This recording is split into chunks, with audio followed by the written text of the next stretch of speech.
The International Christian Embassy Jerusalem is your embassy in the heart of Israel, founded in 1980.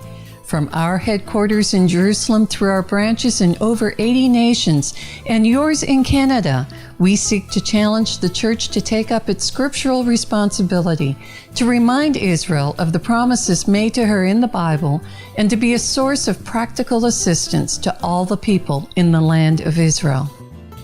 On today's program, a lesson about the almond tree from the Biblical Landscape Reserve in Israel.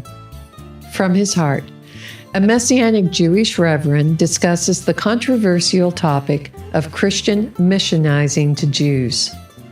A visit to Duc In Altum, dubbed the most unique spiritual center in the Holy Land. Two professors discuss Israel Apartheid Week on campus. They say the almond blossom, I understand, is like the cherry blossoms in America, which I've never seen. They're beautiful, but you also have to look at the wonders of nature, at a tree that is blossoming in the heart of winter. Okay, nothing else is flowering at this time. The almond puts out its blossom. It is called, in Hebrew, it's called the shaked. The shaked is the Hebrew word shaked in Hebrew is shakdan, which means diligent and hardworking. And that's how we treat the almond tree. It's like a mother that gets up early in the morning in order to get everything ready for her children. And that is what the almond tree does. Before it puts its leaves out, it puts its flowers out. Why? Because the first pollinators are beginning to wake up. The first bees are beginning to wake up towards the end of winter. And it's basically saying, come and pollinate me first. See, I'm here first. I want to get all the energy to give food for my tree. Each one of these flowers is going to turn into an almond. Now, if you look at the almonds here, these almonds have been on the tree for exactly a year. These almonds have been on this tree since last year when this tree flowered. How does an almond stay good and edible after a year? It puts 3 layers around it. Okay, it puts the thin brown skin, the nut, the shell, and then a soft, I call it a soft fluffy layer. And if you think about the fruit trees, the fruit falls and rots off the tree after a few weeks. And this is also a reason why it's called the shaked, a hard-working tree. Now, if we go to our sources, and you have to understand that you cannot differentiate in this land, in the Holy Land, between the Bible, between the nature, and between the language. It is all integral. So if you go to the book of Jeremiah, and you read into this passage, this is Jeremiah chapter 1, verse 11. The word of the Lord came to me. What do you see, Jeremiah? I replied, I see a branch of an almond tree. The Lord said to me, you have seen right, for I am watchful to bring my word to pass. Watchful is translated as shaked, which is the name of the tree. He's basically saying that God is diligent, just like the tree is diligent and hardworking. And you can already see the first bees buzzing around the tree and pollinating the tree. These are bitter almonds. Most of the trees that grow in the wild are bitter almonds. If you were to eat it, you would have it's almost like eating anesthetic. And they actually use bitter almonds to make cyanide. They extract from bitter almonds to make cyanide. So you can't eat one, you don't eat one and fall down and die. However, you can't eat a large quantity of them. The almonds that are sold in the stores have been agriculturally produced, so they are no longer bitter and they are therefore edible. And of course, also it is Aaron. It is Aaron who produced a branch of an almond in order to prove that he was chosen by God to be the high priest. He produced a branch of an almond and everybody laid down their branches, and it was Aaron's almond branch that flowered overnight and produced these beautiful flowers. This is a hyssop bush. If you smell it, if you take it and rub the leaves and smell it, you might recognize it is actually from the oregano family. But this is actually what is commonly known as hyssop. Everything in nature, and as we know, the way Jesus talked in his parables, that everything in nature was a symbol of something. We know that the palm tree is a symbol of victory. We also know the cedar tree is a symbol of pride. The hyssop bush, because of its qualities, and everybody who lived back then would recognize the symbols. They would recognize the qualities. So what are the qualities of the hyssop bush? It is a lowly bush. It is small, it grows out of a rock. It needs very little water, it needs very little soil, and you can almost trip over it. However, what is the nature of the hyssop? In ancient times, it gave enormous amounts. We didn't have ketchup back then. Okay, salt had to be purchased from traders and bartered with. However, hyssop gave enormous amounts of flavor to the food. It's a Mediterranean herb. They call it the pizza herb here. Ask any child what they put on their pizza, shake from the little bottle, it would be the hyssop. What else was also important was the hyssop had enormous medicinal properties. It is antibacterial and antiviral. They also used to use it to rub on their gums in order to reduce the chances of gum infections.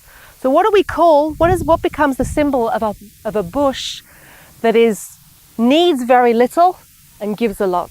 It became to symbolize modesty and humility. And we see it in so many places in the scriptures, in the Old Testament, in the New Testament. It was a bush that people would use, it was used in the mixture with cedar as a purification against leprosy. Leprosy was the disease of pride. In order to purify yourself after leprosy, you would give an offering of the hyssop and the cedar together. Let's hear a little bit about from the book of from the New Testament, what John had to say about it. John chapter 19. Later, knowing that all was now completed, and so that the scripture would be fulfilled, Jesus said, "I am thirsty." A jar of wine vinegar was there. So they soaked a sponge in it, put the sponge on a stalk of the hyssop plant, and lifted it to Jesus' lips. A Roman soldier took a branch of hyssop in order to offer Jesus a drink. Why would he have taken a branch of hyssop? Because he was showing that he was humble in the eyes of Jesus. He wanted to show that he was humble, that he was being modest, and he was not trying to show himself as more important than Jesus. If you go to the Exodus from Egypt, the night before the children of Israel are leaving Egypt, 9 of the plagues have happened. The 10th plague is about to happen. God tells the children of Israel to take a lamb, to take the blood and to put it on the doorpost of their house. Moses changes that commandment. He says to the children of Israel, take a lamb, take the blood, and take a branch of hyssop. Use a branch of hyssop to paint the blood on the doorpost of the house. Now, why would Moses do that? Why would he change the word of God? Because he wanted to pass on an extra strong message to the children of Israel. He wanted to say to them, go out of Egypt modestly. Don't go out shouting and laughing with joy. We know you're going to freedom. However, it's at the cost of innocent children. You have been chosen. The innocent children are going to die. Go out modestly and humbly. And this beautiful little herb, which gives us so much, is such a classic example of the meanings behind and the knowledge that the people in those days had of every little individual characteristics of the trees and of the shrubs and of the plants. And here it just grows wild. As you can see, it's mixed in with an asparagus plant, with a sage plant, and everything jumbled here grows up together. This is what, when you talk about the land flowing with milk and honey, you're talking about a very dense land. In America, you have forests of one single tree all over the place. The land flowing with milk and honey was not one single tree in every forest. It was a very mixed up land of all the 7 species, and the oak trees and the carob trees and the terebinth trees and the plane trees and all the herbs and the plants and the shrubs mixed in with it. It was a very, very dense, rich land. And that is the land that here in Nok Yudomim, in this nature reserve, we are trying to recreate for you, so you can see exactly what it was like thousands of years ago. And if you be Christ, then are you Abraham's seed and heirs according to the promise. I'd like to address a very sensitive issue today on this segment. And it is the issue that has also been creating quite a bit of tension in Israel, but has also been creating a lot of tension in the Jewish diaspora around the world. And that is the word that is being used, missionizing of Jewish people, or evangelism to the Jewish people. I think it is important that I present to you very clearly, as a Messianic Jew, that I present to you very clearly truth. Our desire is to proclaim truth. The truth is very simply that Yeshua is the Jewish Messiah. I think it's very important that we acknowledge that when the Apostle Peter, along with the other disciples in chapter 3 and chapter 4 of the book of Acts, after the healing of the man that was lame, that was laid at the gate, that he was then called in and was confronted by the religious leaders because of the message that he was actually proclaiming, which was that that man had been healed because of Yeshua and because of the powerful truth of the resurrection of Yeshua. That really brought into question the genuine message of the gospel. And the message of the gospel very simply is that in Yeshua, in Him alone, there is salvation. In fact, in chapter 4, Peter responded to the religious leaders by saying, nor is there salvation in any other, for there is no other name under heaven given among men by which we must be saved. I think it's very important that we clearly establish that there is no salvation apart from Yeshua. Now, our purpose, very simply, is to present the Jewish Messiah to the Jewish people. Our desire is not to proselytize or cause Jewish people to become Gentile believers. Our desire is to present the truth of the Jewish Messiah, Yeshua, who was called the Son of David. I do understand that the tension that arises in the world today is actually accusing biblical Zionist ministries being very focused and dedicated to evangelism to the Jewish people. I would like to clarify that evangelism to the Jewish people is not verbal. Evangelism to the Jewish people is through love. Can you imagine a Jewish person that maybe had Holocaust survivor parents who understood that obviously in the name of Christianity, Hitler and the Nazis wiped out their relatives? Or when they study history and they've seen how the pogroms or the Spanish Inquisition, that persecution and rape and pillage and the destruction of Jewish communities was all in the name of Yeshua or Christ. Obviously, the Jewish heart is very, very hard towards that. We must understand that their background in history causes them to erect barriers. And our desire is not in any way to evangelize Jews and cause them or somehow get them saved so that they become part of the church. But our desire is to present that Yeshua is the Messiah, and they can turn to Yeshua, and that they can receive salvation because of Yeshua. I also want to address a very critical issue that I believe, again, is causing great confusion in the global church today. And that is this subtle thinking, this undercurrent teaching, stating that the Jewish people have another covenant, and therefore they do not need grace through Yeshua. I believe, friends, that that is not correct. I believe, in fact, once again, that is an aberration of truth, because Yeshua is the Messiah. The disciples who were Jews, the early church were all Jews, and they embraced Yeshua as the Messiah.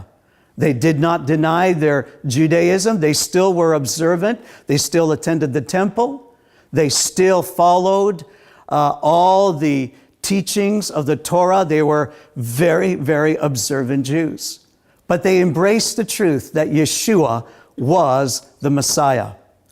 Our purpose, through ICEJ and through other biblical Zionist ministries, is to love the Jewish people and to present to them that their Messiah is Yeshua in love, not through a forced conversion or through a message that says you must deny your Jewishness.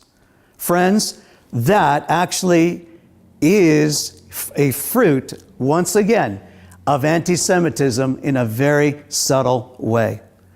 God has called the Jewish people the citizenship of Israel, the family of God.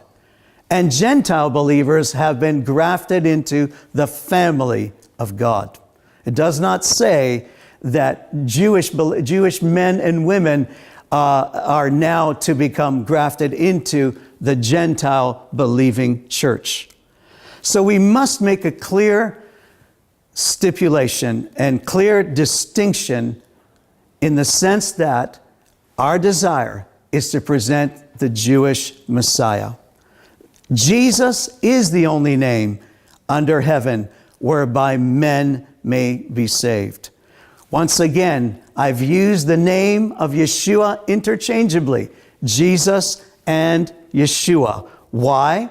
Because you viewers well know, there are those that would not recognize the original name, Yeshua, but are used to using the name Jesus. So whether you use the name Jesus or the Hebrew biblical name Yeshua, the fact very simply means that He is the way of salvation. So friends, our desire is to communicate clearly to you that we are to love the Jewish people, reach them through love. Do not try to proselytize them. Do not try to get them to deny their Jewishness. Jesus, Yeshua, loves them as they are. And your purpose, your responsibility is to provoke them to jealousy, as the Apostle Paul clearly declares in chapter 11 of the book of Romans. As you love the Lord with all your heart, and as you love them with all your heart, they will see the very love of God the Father through Yeshua, through you, and they will come to acknowledge the Jewish Messiah, Yeshua, as their Messiah. May the Lord, may Adonai help you to be a true light and help you to truly love in His name. God bless you. Up next, a visit to Duc In Altum.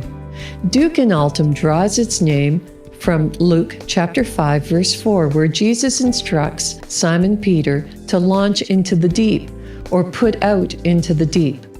Duc In Altum has been called the most unique spiritual center in the Holy Land. Donna, when you pick up a book to read, you want to check is it sports or cooking or novel. Well, this is Duc In Altum. So Duc In Altum are the words Jesus says to Peter after Peter allowed him to preach from his boat because the crowds were so big. And once he's finished, Jesus says to Peter, Duc In Altum, go out into the deep. What does Peter say? Well, Master, we were fishing all night. It's not worth the while. It's not worth our effort, you know. But this idea of Duc In Altum, this is the theme here of this building. You go to Mount Tabor, it's the transfiguration. Right. You go to Bethlehem, it's the birth. You go to Calvary, it's the death. So there are different mysteries of Christ's life. And here we're watching Christ encouraging Peter to cast his nets, which is what every Christian needs in our time, to have courage to cast the nets. That's right. To bring the message of reconciliation, a message of universal brotherhood, and a message of servant leadership. All these wonderful messages that come from the heart of Christ, a message of forgiveness and mercy.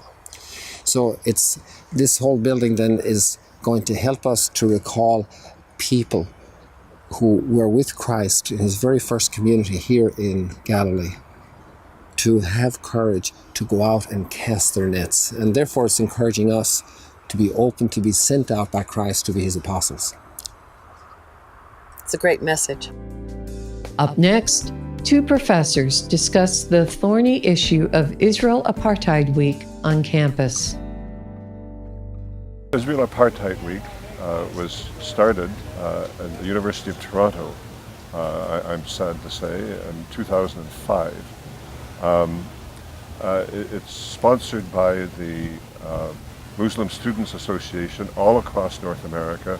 The Muslim Students Association has chapters on every campus worthy of note in North America. And Palestinian student associations as well. And other similar Muslim groups. The Muslim Students Association was founded by the Muslim Brotherhood, which is an organization that is condemned as a terrorist organization by many countries in the world. and the IAW, whenever it is held, holds events that are profoundly anti-Semitic. I mean, the whole idea is based on the fact, or is based on the idea that in Israel, the Jews are special and everybody else is separated. And first of all, this is manifestly untrue. Israel is the only country in the Middle East that protects the rights of minorities, that provides opportunity for minorities. In all of the other surrounding Islamic countries, the Jews have been expelled, almost 1 million of them over the last 60 years or so. Christians are persecuted. Those states could be thought of as apartheid, but certainly not Israel. Yeah. It's really a false analogy, and it should be made clear that that is so. The vilification of Israel, the demonization of Israel and therefore Jews is rampant on some of these events. They bring in speakers who tell really falsehoods, lies about Israel, and it is very upsetting to have it on campuses, especially, of course, to the Jewish students, and it really promotes anti-Semitism towards them. That's when you get the spitting events and a lot of the name calling and even shoving and acting out in other ways, swastikas on dorm doors, and even pushing and acts of near violence. I can't say there's a lot of actual violence, but there's an awful lot of language violence and psychological violence. This year at McMaster University during Israel Apartheid Week in March, there was a group from Israel that was here during that period. Brought by Israel on campus. Brought by Israel on campus. Yeah. They were here only to be a presence in the Student Center, to provide information, not to agitate, not to cause a fuss, but they were harassed unmercifully. Can I just add that, I mean, they had 4 people, 2 Israelis, Right. 1 Israeli who was Arab, and 1 Arab. So that they were to show that it's not apartheid, that apartheid. that we work Right. together, we live together. And they were the one woman who was an Arab Israeli coming with the group was so distressed by the treatment she received, she burst into tears, she went away, and she was unable to come back. To give the speech that night with the professor. And so what you had was this aggressive, hostile, anti-Semitic behavior on the part of the IAW participants against a group of 4 Israelis who were peaceful. Yeah. On this subject, I want to get my quotation right. Just today, I read about the United Church, the Council of the United Church is putting forward a motion related to the illegal occupation of Palestinian territories. Illegal occupation of Palestinian territories. Now, in those 5 words, you've got 3 lies. There never were any Palestinian territories, ever, ever, ever. The only time in the last several thousand years that Palestine was in any sense independent was when it was annexed illegally by Jordan in 1947 and 1948 until the 1967 war. So there are no Palestinian territories. There is no occupation. There Jews and Arabs, in fact, are free to purchase property in Palestine, as it's called. It's really Judea, Samaria, to purchase property in that area and live there if they can cope with the terrorism on the part of the Arabs. So there is no occupation and there's no illegality under international law. It's perfectly legal. So you're talking the United Church is speaking lies and IAW is speaking lies. Yes, I mean, IAW often brings up what they call, when they talk about the walls, the fences, the separate roads. None of that would be there except that Israel had to have defense against the terrorist acts that were being carried out. But that's never mentioned when these things are brought up at IAW. We conclude our program today with some sights and sounds within Israel.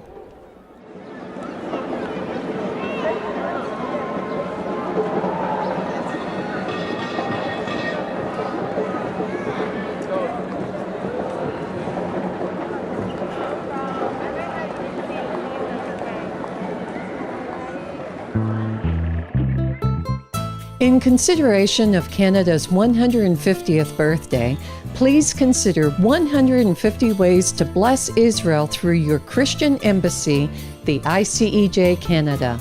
Consider becoming a $150 monthly donor. Plant 150 trees, 150 prayers for Israel. The opportunities are endless. Please contact us. Thank you for joining us today, and be sure to visit our website at www.icejcanada.tv or call us at 1-866-324-9133. Through your contribution to ICEJ Canada, you can participate by giving to Haifa Home for Holocaust Survivors, Women at Risk, Red Carpet Project, Operation Life Shield, Bomb-Proof Shelters, Shoulder to Shoulder, Alias Support, Beth Singer Children's Home, Israel in Crisis, ICEJ Communication Media Fund, Christian Friends of Yad Vashem, Magen David Adom Emergency Services, Canada Israel Young Adult Scholarship, Equip and Teach, Bet Rachel Strauss Inclusive Community, Gift, Estate, and Securities Funds.